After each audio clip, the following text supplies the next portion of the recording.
Bye bye bye. Wanzijula mutima. Kona kwa Kitalo Chanaku mawulire si malungi mu kaseera kano omukyalo oyo yayimba akayimbako ne mwami David Lutalo wayise emyaka 11 bukyanga akayimbako kafuluma manyidwa nga Olisha M Chanaku kitalo nnyo nti avudde mbulamu bw'ensi eno akawungezeko nnaku lwaleero eddakiika ntono nnyo wenkoledde story eno ndowooza zibadde zikunukkiriza okuwona sawa 3 ezwa akawungezeko nnaku olw'eggulo amawulire ne tugafuna agakakasa okufa kw'omukyalo oyo Olisha M abadde mukyala muyimbi abadde mukyala wa fashion nnyo abadde mukyala muwandiisi wa nnyimba ez'enjawulo era ye ng'omuntu naye abadde ne kategori y'omuziki gwakuba nga waliwo abamutegeera obulungi 2014 abadde yakajja amalirize okuba nti akimakinga n'omwami we officially kibi kyanaku nti afiiridde musanya oba afiiridde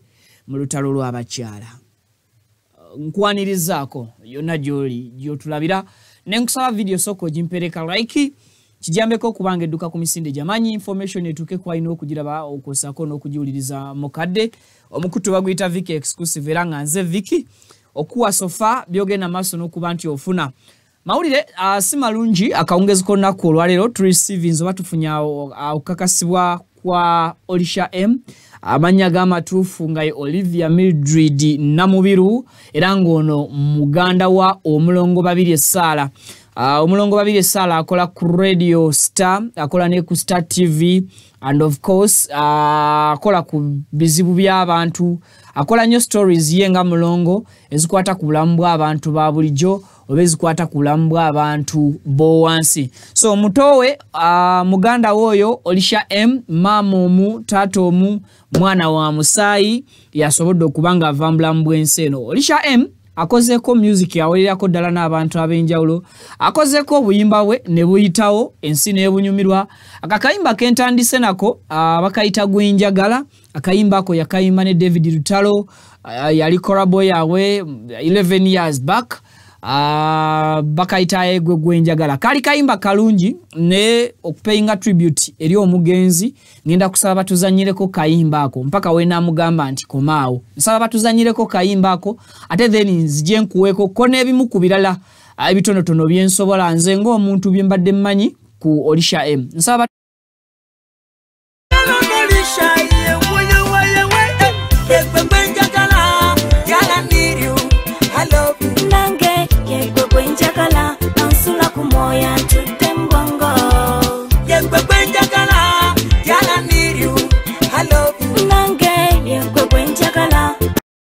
Okay, ojja kuddusamuko kati ku party y'omukyala yeke nnyini Olisha M verse eyo waliwo yayimba nagamba nti bye bye bye wanzijula mutima gwonna gwabimba bw'obulawo emisuwa gy'obulamu gyonna gyekwata kati nkweza nyenna kyoyagala mpaako ka verse ako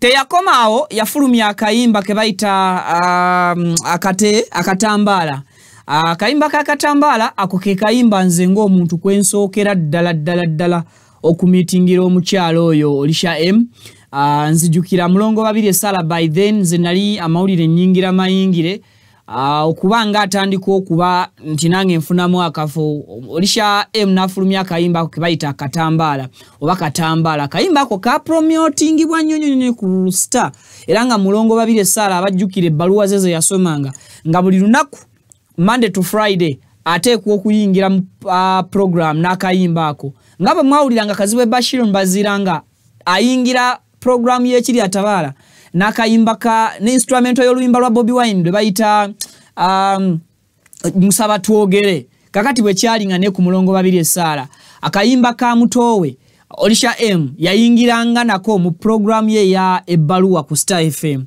nga buli lunaku Monday to Friday kati nze lwenzi okutandika connectinga n'okumanya Olisha M. Akayimba ako kagamba wampa katambala nga maziga gampise mu manji nnyo wampa katambala mpako ka tune ye abantu bajiwulire.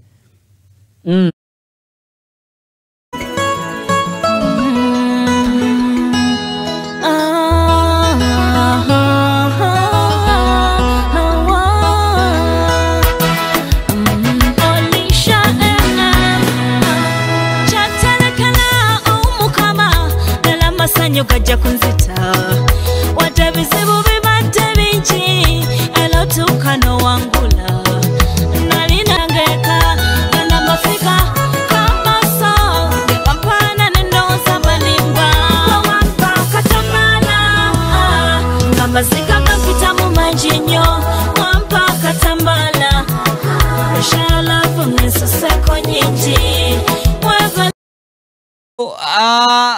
byebyo bwomu kubimba bwa Olisha M nze ng'omuntu bwensinga okubeera nga njagala nnyo ne namumanyira nnyo nze ng'omuntu n'okuwogerako ko naye lwali luyimba lwa katambala ako. So akubye ennyimba nyingi and of course last release ye ebadde ya 5 months bambi back abadde yakajja amaliriza omukolo gwe abadde nga celebrating a birthdays like any other artist abali mu bulamu bwa showbiz. Omukyalo yafiiridde mu ddwaliro Ensambya mu lutalo lw'abakyala tasobodde kubeera nga ate bambi adda engulu ne baby mpozi chesu confirminze obanga ye baby ali mu mbeera nnungi obanga bambi ne baby mukama tamusobozesezza kubanga gusa lutalo ne shortly mawulire ganguddeko nga ga bwangu ne mu maaso awo nja kujja nkole ki nyongera okubanga nfunira ddala information buli gwe nali kubidde essimu ate be bamu kubali mugenda maaso n'okukungubaga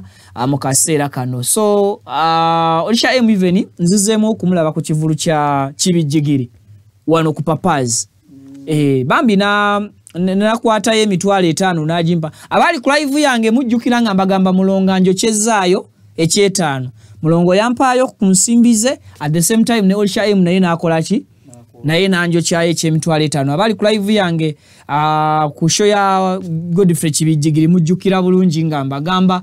So omukyalo oyo abadde ali humble abadde ali calm ate abadde ali passioned ngendongo teyajeka kambwe kakatsi nze bwe ntasoko okulia Olisha M nga apikibwa nnyo mulongo babiri esala sasooka kukimanya nti mulongo ono mwana amuyina kochi akakwate nontantirwe na funamuko conversation naye nenkizuulo oluvanyuma nti bali ba Luganda kati obwongo bwange ne buddayo ne bugamba nti ekitegeeza bwe kigwa ku muntu ayina obwongo obunafu alowooza nti mulongo yali apike ennyimba za mutowe because nti mutowe but bw'owuliriza music wa Olisha M obadde owulirira ddala omuntu ng'ali talented because songwriter ennyimba ze abadde azeewandiikira era ennyimba ze bw'amala zicomposinga abadde azituwa mu vocals ezisinga okubeera ezaki ez'omulembe. So omukyala Olisha M Mukama Katonda akusonyiwa ebyakusobako. This is not the first time okuwulira Olisha M mu kufuna obuzibu nga agezaako okubanga akola ki ng'azaala. I remember lwakuba sikakasa bulungi byali biseera ki naye nzijukiranga eyawulirako Olisha M kyera yali afuniddeko ko obuzibu mu lutalo lw'abakyala luno.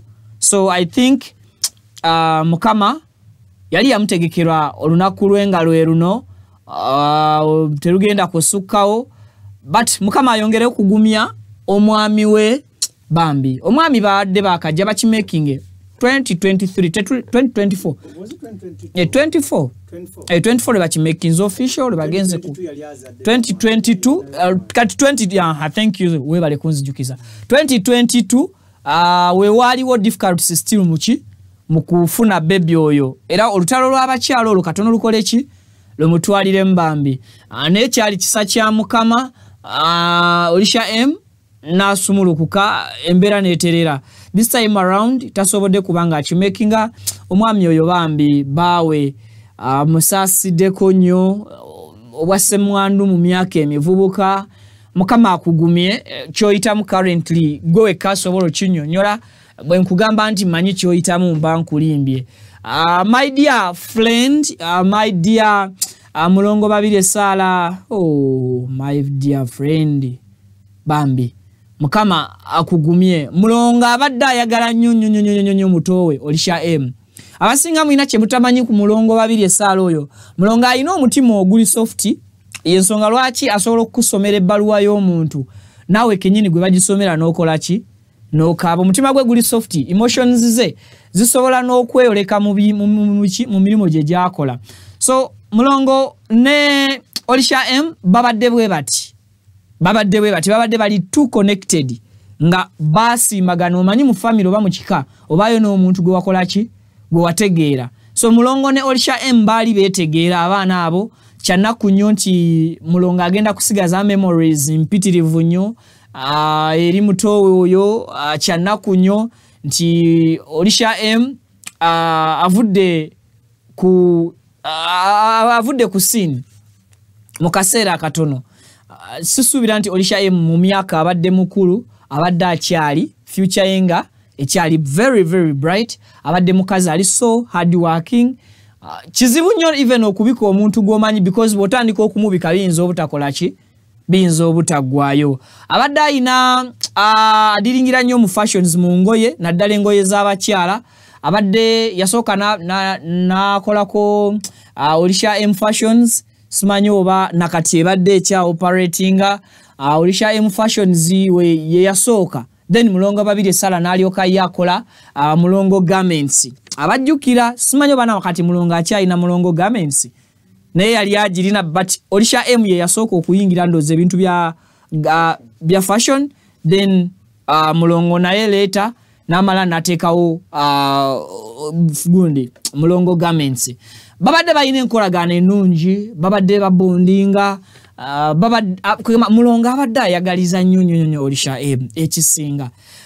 Dear friend David Lutalo, thank you so much olwa support jewawa, because David Lutalo we bakolera oluyimba lwa gwenjagala yali already yakola ki?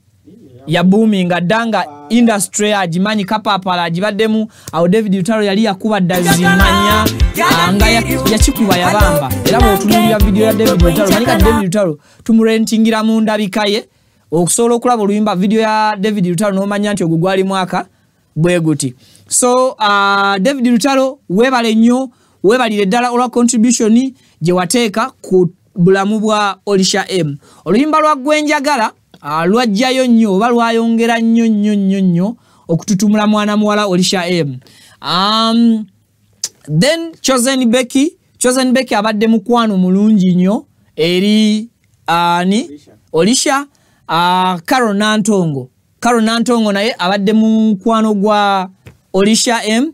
Abadde ali friendly bambi and even thank you so much. Era owulira kaliba yaki ya mikwano gye egy'abayimbi bonna beba abayimbi betulina mu ggwanga betugamba nti bwe bakwata sectors ez'okuyimba mu mikolo ekintu bakinyikiza. So Olisha M akasimbika abadde takafuna nnyo mu performances za kiro, akasimbike mu music abadde akafuna nnyo mu mikolo, abadde ayimba nnyo ku mikolo. So abagole abali bapangisizaako ku Olisha M kyanaku nnyo moments ezo ze muyina mbifaananyi ne mu videographies nti zigenda kusigala busigazi nga bijjukizo.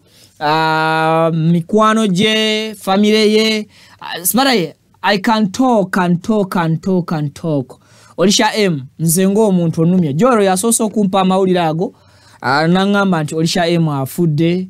Mpulidde nga obwongo bwange bwangambye nti afudde mu lutalo lw'abakyala. Obwongo bwange ne buddayo immediately ne bujjukira nti maybe wali Mukama yali ayina kyakola ki? Kyamulaga. And abantu be cause nzijukirako sagaya oba nzijukirako moments ezifaananako nga moment ekoze eki emujje embulamu bw'ensi eno. Kale abasawo abali ensambya ababadde embulamu bwa Olisha M okulaba nga deliveryinga safely tubeebaza. Enteekateeka za Mukama bwe zityo bezikoze eki bwe ziranze era bwe zeeyolese.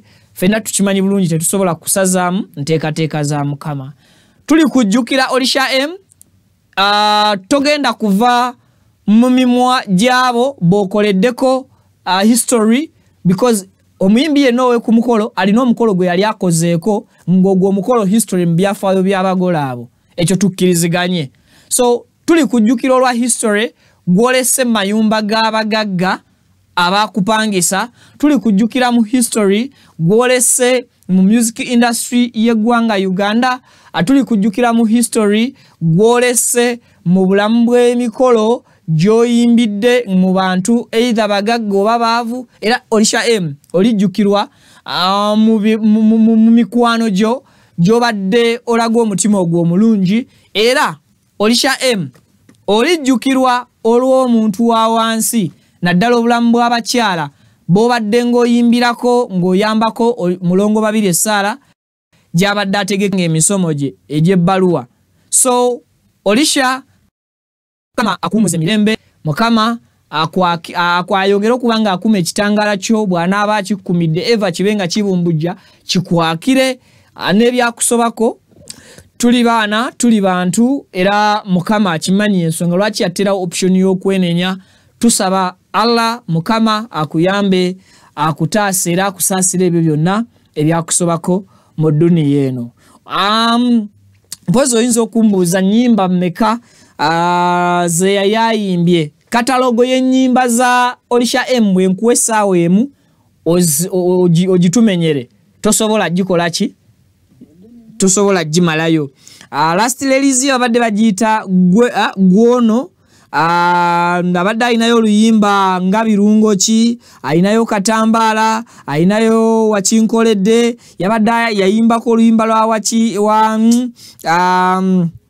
enyimba nyingi ayina lwe bayita simanyi ayina lwe bayita ntono ayina lwe bayita nwanira ayina lwe bayita ani enyimba banange nyingi sisobola zimalayo but you will always be remembered for your legacy nze nyina abantu bemanyi mu nsi nti ensi ne bebadde tebamanyi nnyo but balina kye balese mabega balina omukululo tetusobola kugeraageranya ku muntu yenna watonde bwomu era mu kuvaawo okwo ku nsi tugenda kukumisinga bwomu omuyimbi omu nga kakatyo gyamusanga magombe gyolaze Olisha M bamuyita Hamani Basudde yatulekera akayimba ne gye buli kati tukyakakozesa ng'ekizampo kyannaku nti artist oyo Hamani Basudde omugenzi akayimba ke ngenda kakozesa n'ekuggwe amaze okufuuka omugenzi olunaku olwaleero akayimba ka Hamani Basudde kagamba nti ebiddawo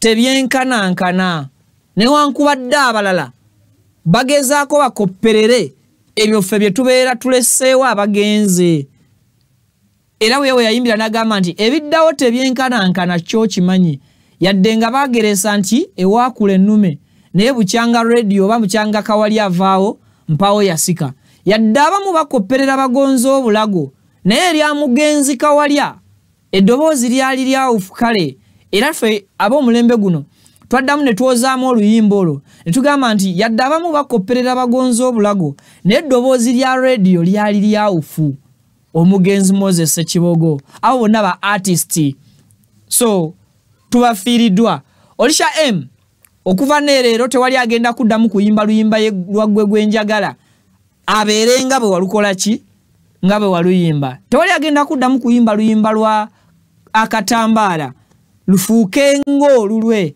already yeyo legacy egyenjogeddeko gy'okoze eki gy'olese kyannaku kitalo atakuumira mpeera abankuumira ate abampeera omukisa nja kwongera okuba more updates about Olisha M nenga bambi kanyabo that was 2017 14 years back 11 years tuba myaka emeka emabega 11 years tetuba mu 2017 16 17 around there nzijukira lwero oluyimba lwa Olisha we lwafulumira ne David Lutalo kale nja kubamba wa updates eziddako currently ebyo byensobola okubawa mubeere bulungi mwera